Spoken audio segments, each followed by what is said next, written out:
So for those of you that know me, you know that I'm a big fan of anthropology and behavioral science. 15 years ago, I heard Richard Leakey was speaking, and for those of you that don't know him, he discovered Turkana Boy and Lucy, but it was sold out. And my husband still says to me to this day, "You're the only person I know that tried to buy scalp tickets to seeing Richard Leakey." But when I met Aneesh, I knew we had to be friends because he is at this intersection of AI, anthropology, and what that means for the future of humanity.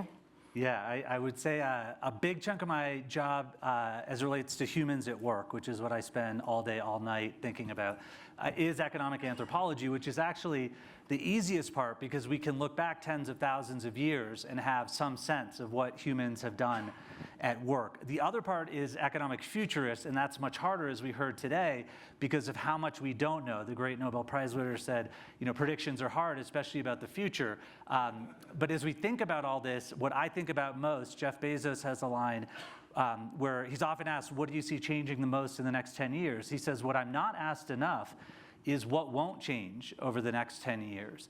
And that's actually most interesting because it's most controllable, you can build off of it. So a lot of my thinking now is what can I predict will not change based on the past tens of thousands of years of humans at work.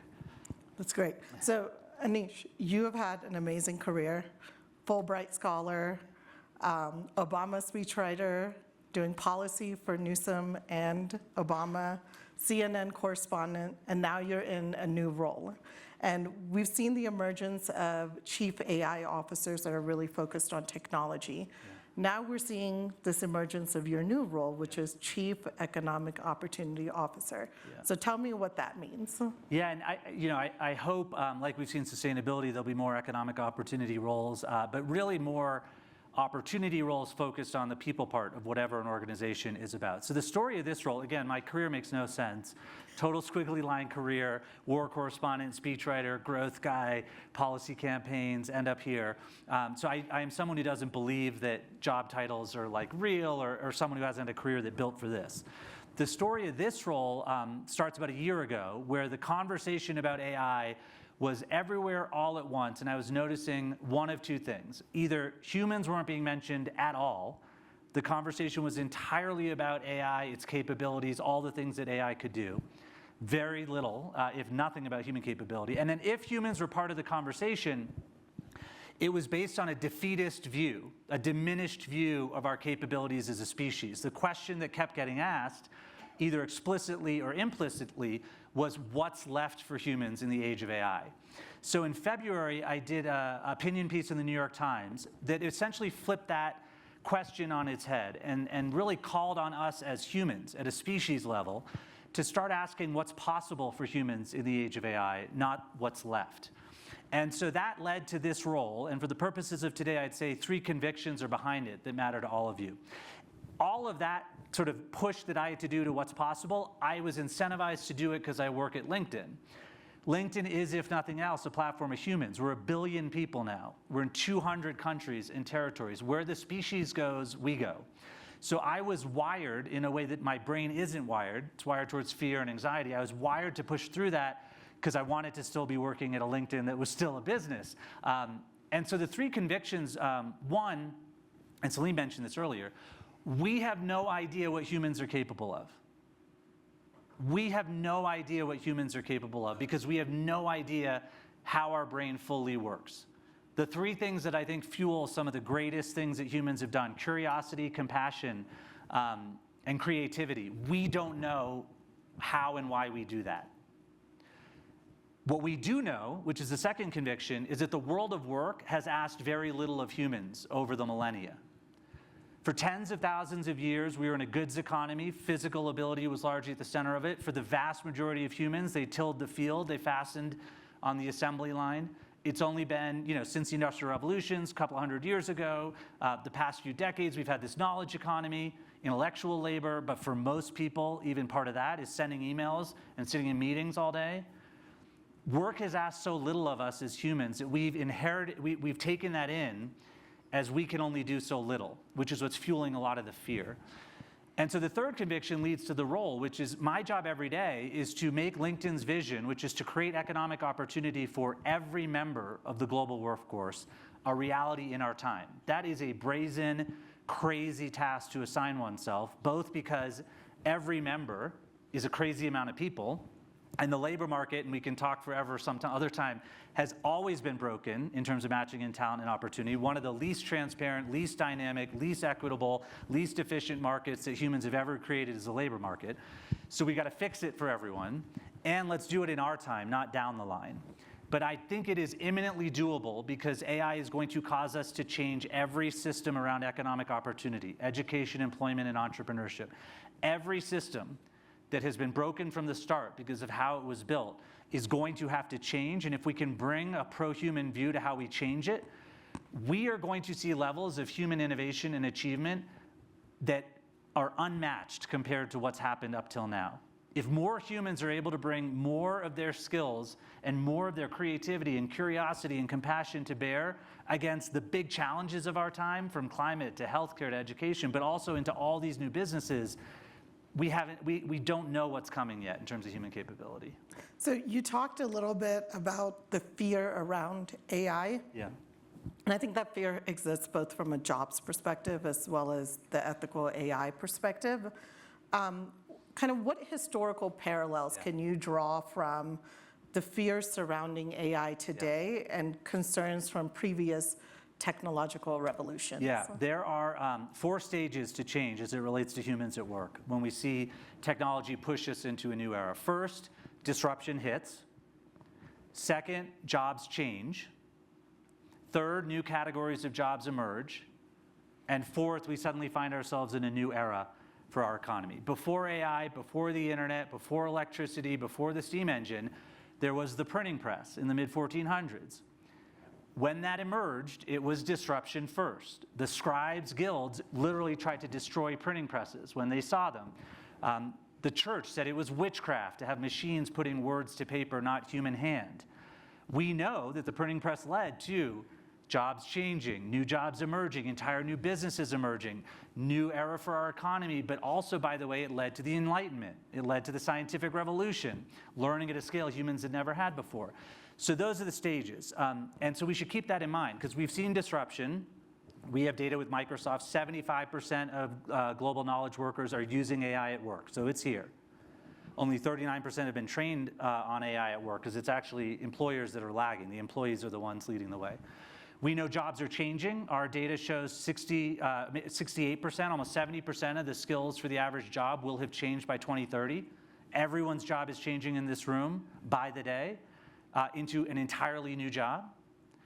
And where we're seeing that third step of new categories of jobs, it's just with AI jobs. So we're stuck in phase 1 and 2. But know that 3 and 4 are coming. We do a jobs on the rise list every year. 70% of the jobs on this year's list did not exist 20 years ago, did not exist. MIT's got a data point, 60% of employment in 2018 did not exist in 1940. So we don't yet have any idea the categories of jobs that are about to emerge. And then where is that going to lead us to in terms of a new economy? The signals I've been looking at, the #1 skill across all jobs on LinkedIn is not coding, it's communication. 72% of US execs say soft skills are more important than hard technical skills.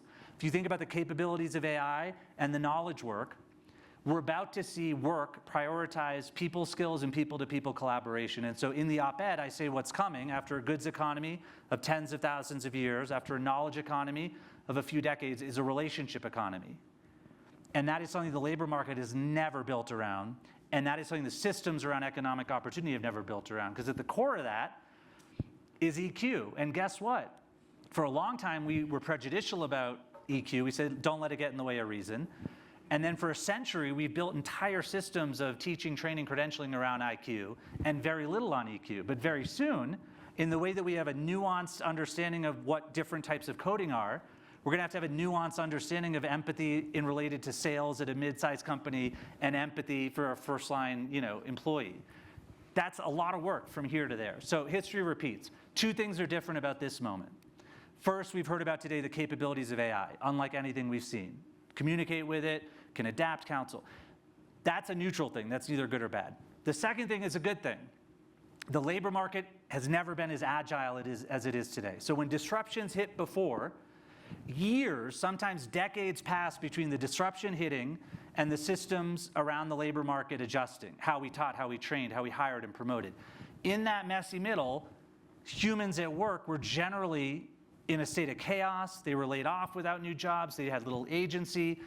Right now, the labor market is adjusting in real time. Employers are adjusting in real time. Workers are understanding what AI is in real time. They are adjusting their skills in real time. So that's a really good thing for all of us if we can close that gap and just get to the other end of it. And we have a bunch of ways to think about it. The era of job title is done. It's jobs as tasks. Skills becomes formative. But I'll end with like the one most important thing, which is the story we tell ourselves today. Great book, Sapiens, History of Humankind, a lot of economic anthropology in there. And the historian calls out that we rise to be apex species as humans, not simply because of the tools, fire, the wheel, all the way up to AI. It's also, if not more, because of our ability to tell stories. So chimps can organize up to a certain level through gossip, which builds cohesion in the community, and then after that, it all disintegrates. We are able to organize at greater scale and complexity because of stories. The nation state's a story, KPMG is a story, our story of self is a story. Intersubjectivity, the monetary order is a story. And we are not predictable as humans. In that book, he says there are two levels of chaos. Level 0 is like the weather, whatever you predict, it's gonna do what it's gonna do. But human history is level 1, where the prediction affects the outcome. So Microsoft CTO said this point, which I like last year. AI is gonna change everything. And it's going to take a bit, as it should, for us to adapt. But where it goes depends on the story we tell right now. If we tell ourselves a story that worse is more likely, worse is more likely. If we tell ourselves a story that better is more likely, better is more likely. And I promise you, living and breathing this issue of economic opportunity, the path to better in the world of work for humans is very credible, if not imminently achievable, if we just understand where to start the story and how to approach it. So you said something kind of interesting about tasks, right? And you and I talked about the AI startup in studio right now around AI transformation. We've talked to going through that journey, going and talking out to clients and even hundreds of our own employees at KPMG. One of the things we learned is AI doesn't have skills, right? It augments and it automates tasks.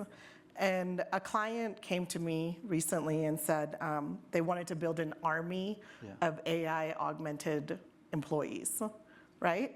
So when you think about this from like that historical perspective and from that task level perspective, what does a harmonious working relationship with AI look like for a corporation as well as an individual?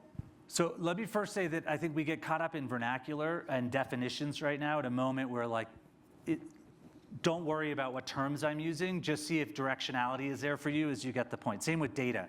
We're obsessing over this data point, that, just look for directionality. It's like too early, everything's too messy. We're in the old and the new world all at once. It makes sense that nothing makes sense.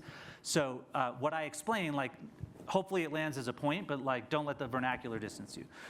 So our CEO and I were sitting and talking last year trying to figure out how LinkedIn could help everyone approach this in terms of what was coming with AI. And where we landed, and we both are big believers in skills first. As a way to think about your career, we both had squiggly line careers. I said my career makes no sense except if you go by skills. It's explanatory storytelling from the start. Then I build skills around coalition building and attach it to an expertise on economic opportunity. Like it makes everything different when you do skills. But we knew that skills is abstract, it's mushy and all that. So we landed on what I think is the best way to start understanding this, which is jobs are not titles, jobs are tasks. So everyone in this room right now can pretend you have no idea what your job title is, or that it is irrelevant in terms of defining who you are or what you do. You can then pretty quickly say, what are the top dozen tasks that I do every day? Once you do that, you can bucket those tasks in 3 ways. The tasks that AI is going to do more and more of, the tasks that you're going to do with AI, and then the tasks that are left that you're doing that are uniquely yours to do as a human. Another way we're visualizing it is with a 2x2. So the lower left are the tasks for any job, and I did this with recruiters recently. Lower left are tasks that AI is going to be able to do. Send outreach emails, even start to do phone screenings, all sorts of stuff. Top right is what's left, how to land that top candidate and really understand what their needs are, how to negotiate. For me, AI can write, I'm trying to stay ahead of it, but in person, persuading you to believe something different, that's a unique human skill, and that's what I'm spending a lot of time perfecting.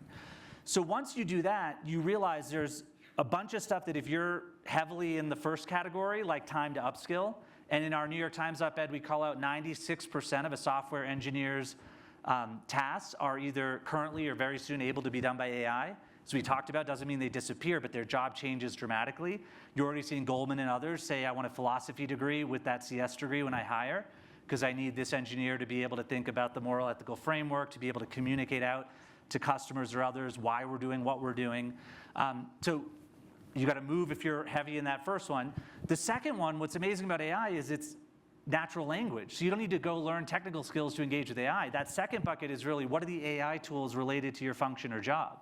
So for me, it's writing, it's research. I got to be really smart on what those tools are and how I can effectively prompt them. And then the third bucket is for all of us, what's left for us as humans. And what's exciting about that is that we as a species have left that third bucket entirely unattended to across the history of work. And so we are going to have to approach it from pretty much the starting point, but we're going to be able to bring with AI a lot of skills and task inference, a lot of personalized coaching for people on empathy that helps them get better at it, to bear as we up-level who we are as humans very quickly. I think I'm going to save my $1 million question to the end, which is what degree should my kid get? Yeah. Yeah. I think everybody in this room is wondering that too. I have a 9 and 7-year-old, and I'm doing the math of like how much is too much into the 529, because but we'll get into that. Yeah. Yeah.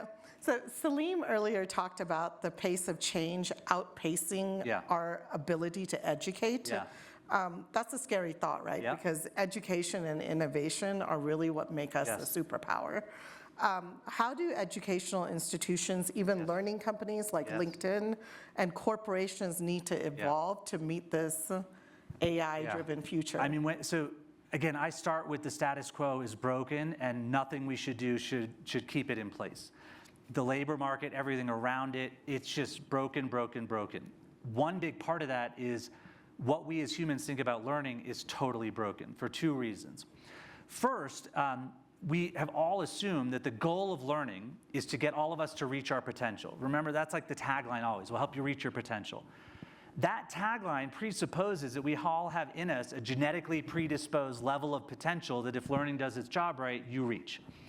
What we now know about neuroplasticity and the brain's ability to rewire itself is that we can learn our way to new mastery at any age. It's easier earlier, but at any age you can learn your way to new potential. So no one has in them innate limits. It's just their commitment to deliberate practice driven by curiosity. And that brings us to the second thing that's broken about learning.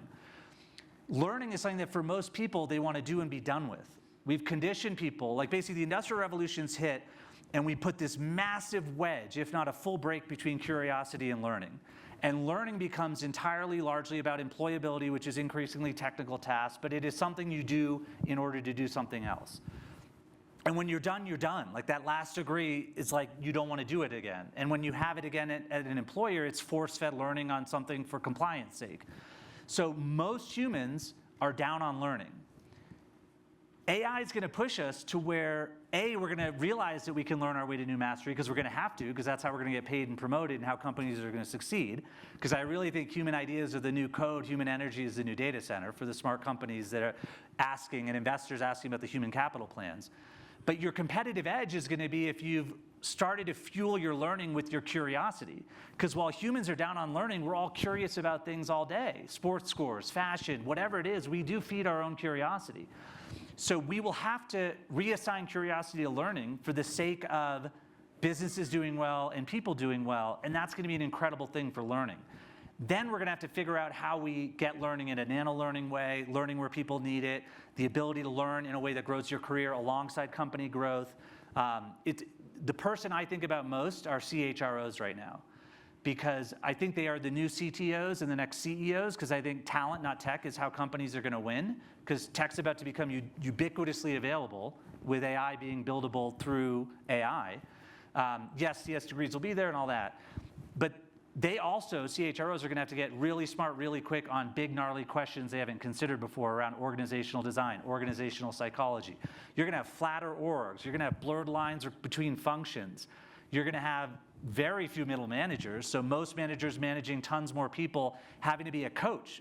Like 3 things that we do as humans that we get no real training on: being a spouse, being a parent, and being a manager. And the manager part's about to get radically upended.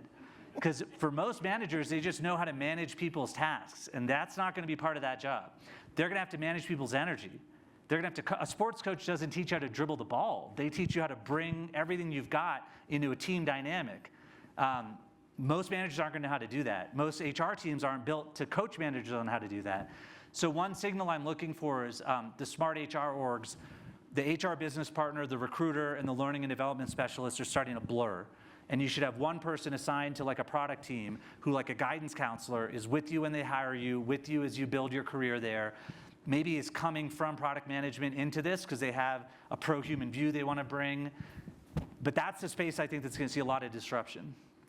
I think that's great. So we're at time. Oh, wow, yeah. And we didn't get time for the $1 million question, so you're going to have to come back again next year and answer that. My daughter's only 11, so she's got time. Well, I'll just say the TLDR, degrees shouldn't be the only, nor will they be the only way. There's still value in college. I'm pushing colleges on applied humanities as like something that they need to start creating more degrees around. Interdisciplinary is the key. So make sure there's science and like poetry mixed together, whatever you're learning. Apprenticeships, earn while you learn, will become the norm. But curiosity, compassion, creativity. However you learn it. Someone once asked me, what was the hardest part? I said, all of it. And I hated that until I've come to love it. You got to figure out a way to like push yourself into hard things. And so the NVIDIA CEO said to Stanford students, I wish you pain and suffering. I don't wish anyone's kids pain and suffering, but you got to figure out a way, absent pain and suffering, for your kids to learn how to handle hard well. So what I took from that was that I can take her 529 and send it on a round-the-world trip. Okay, thank you. All right, thank you.